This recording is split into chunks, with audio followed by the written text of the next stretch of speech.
Turma, então vamos aqui para a correção da nossa quarta atividade do assunto função quadrática.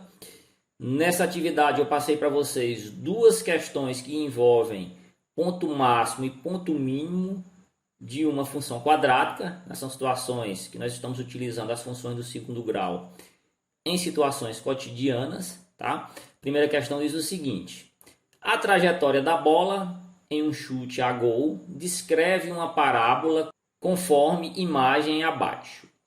Supondo que a altura h, que é dada em metros, varia em função de t, que é dada em segundos, após o chute conforme a lei ht igual a menos t ao quadrado mais 8t, determine a altura máxima que a bola atinge. Ok, pessoal? Então, como eu falei para vocês, essa é uma situação aqui cotidiana que nós vamos utilizar aqui função quadrática para calcular um valor que foi solicitado.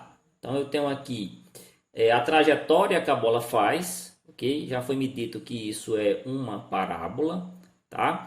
Que vai obedecer essa lei, ht igual a menos t ao quadrado mais 8t, certo, pessoal? E eu quero saber justamente qual é aqui a altura máxima que essa bola atinge, né? Porque quando o cara aqui, o jogador aqui, o artilheiro, faz o chute na bola, ela começa a subir e em determinado momento ela começa a descer e caiu aqui justamente nos pés do goleiro, né? Que não foi gol. Então, pessoal, isso é uma parábola, tá aqui, eu destaquei para vocês aqui a parábola. Então, o valor que nós queremos calcular aqui, que é o valor mais alto que essa bola vai atingir, ele é nada mais, nada menos do que o vértice. Tá? Então, o ponto máximo e o ponto mínimo de uma função, eu obtenho através do vértice. Tá? Aquele mesmo vértice que nós vimos agora há pouco na representação gráfica de uma função quadrática. Ok? Então, vou construir aqui um plano cartesiano, localizando aqui essa parábola nesse plano cartesiano. Tenho aqui os dois eixos. Não tenho mais eixos x e y, porque as variáveis que foram dadas aqui foram t. Observem que o t está na posição do x, tá? Então o t aqui vai ser o eixo horizontal e o h vai ser o valor correspondente a y, que vai estar aqui na posição vertical, né? Sendo t dado em segundos e h dado em metros, tá? Então, cada posição que eu tiver aqui em cima dessa parábola, eu vou ter um valor para tempo, tá? E eu vou ter também um valor para altura. Agora pode ficar a seguinte pergunta: por que é que eu sei que essa parábola está passando aqui justamente aqui na origem do sistema, que é onde os dois eixos se cruzam? Simples, pessoal. Observem que o termo de c da minha função, ele é zero, ele não existe. Como ele não existe, como ele não está aparecendo aqui, eu sei que ele é zero. Eu tenho o valor de a que eu sei que é menos 1, tá, pessoal? E b eu sei que é 8, ok? Mas eu não tenho um termo independente, se eu não tenho, ele é zero, tá? Então, toda função do segundo grau em que o termo independente, que é c, for zero, ela automaticamente, eu sei que essa função ela passa aqui na origem do sistema. Então, por isso que eu posicionei o eixo nesse ponto aqui, ok, pessoal? De qualquer maneira, não precisaria do plano cartesiano para calcular, só precisa saber da formulazinha do vértice. Mas eu localizei, eu posicionei esse plano cartesiano para vocês entenderem de maneira mais clara, ok? Então, o que eu quero calcular aqui é o valor do vértice, mais especificamente o valor de y, que é correspondente ao valor da altura. Observem que o vértice, tá? Ele possui dois valores. Ele vai possuir um valor para o tempo, tá, pessoal? Que é o tempo que demorou para a bola chegar nesse ponto. E ele também vai ter um valor correspondente à altura, tá? Lembrem-se que função é justamente isso. Ele relaciona duas grandezas, tá? Aqui no caso eu tenho as grandezas tempo e distância, que no caso aqui é dado em metros. Então, pessoal, para calcular esse valor eu vou ter que recorrer aqui à formulazinha do vértice, tá? Aqui a fórmula do vértice. Menos b sobre 2a eu calculo x, tá? Que é, nesse caso aqui, o tempo, o valor aqui correspondente ao eixo horizontal, e menos delta sobre 4a, e menos delta sobre 4a, eu calculo o valor de y, que nesse caso aqui corresponde a H, tá? Como o problema me pediu apenas a altura, eu não preciso me importar com o tempo que a bola levou para chegar a essa altura máxima, que seria o valor de x. Eu vou me importar apenas em calcular o valor aqui correspondente a y, ou no caso aqui correspondente a h. Tá? Então, para fazer esse cálculo, eu preciso quem? De delta e do a. O a eu já tenho, o a é menos 1, mas eu tenho que calcular o delta. Então, para calcular o delta, pegar aqui os valores aqui de A, B e C, né? A é menos 1, B é 8 e C é 0. Ó, detalhe, função decrescente, pessoal, eu tenho um valor máximo e o valor de A, como eu falei para vocês anteriormente, ele é negativo, tá? Então, preciso também de delta, eu vou calcular o delta. B ao quadrado, menos 4 vezes A vezes C. B é 8, vai ficar 8 ao quadrado, menos 4 vezes menos 1 vezes 0. Ok? Então, menos 4 vezes menos 1 vezes 0 desaparece, né? Quando eu multiplico qualquer valor por 0, ele se transforma também em 0, né? Eu tenho um produto 0. Então vai ficar só 8 ao quadrado, que é 64. 64 mais 0 vai me dar um delta igual a 64. Finalizando, vou calcular aqui agora o valor máximo, né, dessa função, o valor que a bola atingiu a maior altura. Okay? Então eu tenho aqui h igual a menos delta sobre 4a, menos da fórmula, o delta é 64 sobre 4, que é da fórmula, vezes a, que no caso aqui é menos 1.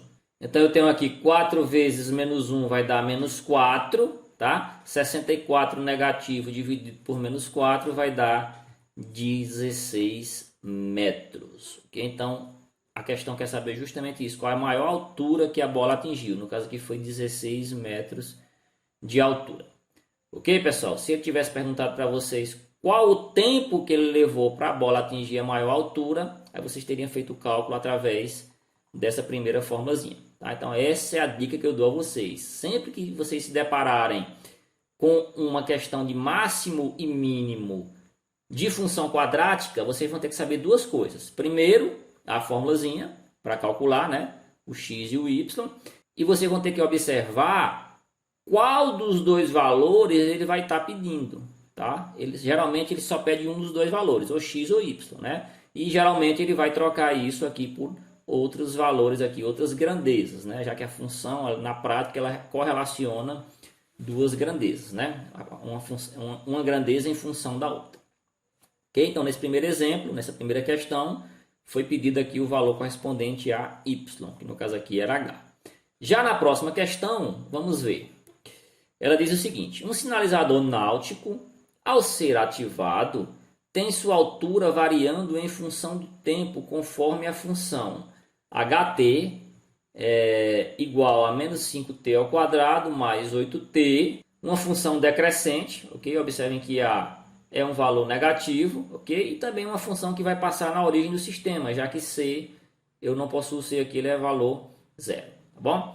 Então, na qual h é a altura atingida em função do tempo, t, transcorrido em segundos, a partir do seu deslocamento. Ele pergunta, quantos segundos após o seu lançamento, esse sinalizador atinge sua altura máxima? Tá? Então, é uma questão parecida com a anterior. Okay? Eu tenho aqui uma função decrescente, tá, pessoal? Eu lancei aqui um sinalizador aqui de baixo, ele subiu, subiu, subiu, depois começou a descer, né? Essa trajetória dele foi uma parábola que ela está relacionada aqui a essa função quadrática. Ok, pessoal? E eu quero saber aqui qual é o tempo, tá? Quantos segundos após o seu lançamento esse sinalizador atinge a sua altura máxima. Então é uma questão parecida com a anterior, só que está pedindo uma coisa diferente, né? Só localizando aqui, eu tenho aqui o vértice, que é esse ponto mais alto. Eu tenho aqui o meu sistema de eixos cartesiano, ok, pessoal? Lembrando que, como esse C é zero, esse gráfico ele passa na origem do sistema, ok? Tem o tempo aqui embaixo, né? E eu tenho aqui a altura H aqui no eixo vertical. Ok, pessoal? Então, o que é que acontece? Eu quero saber o valor correspondente ao tempo, tá? Quantos segundos após o seu lançamento esse sinalizador atinge a altura máxima. Então, eu não quero saber qual é a altura, eu quero saber quantos segundos, qual é o tempo necessário para esse sinalizador atingir essa altura máxima. Então eu tenho que procurar o valor de t. Então vou utilizar aqui a primeira fórmula, que é a fórmula correspondente aos valores que estão aqui no eixo horizontal, né? O eixo de x, e nesse caso aqui que é o eixo de t, né? Que é do tempo em segundos. Então tá mais simples, né? Não tenho que calcular o delta, eu vou apenas substituir aqui utilizando os valores de a, b e c, que nem vou precisar, né? Então só a e b. Então vai ficar tempo igual a menos b sobre 2a, menos da fórmula, o b é 80, sobre 2 vezes menos 5, pessoal. Tá, pessoal? 2 vezes menos 5 vai dar menos 10.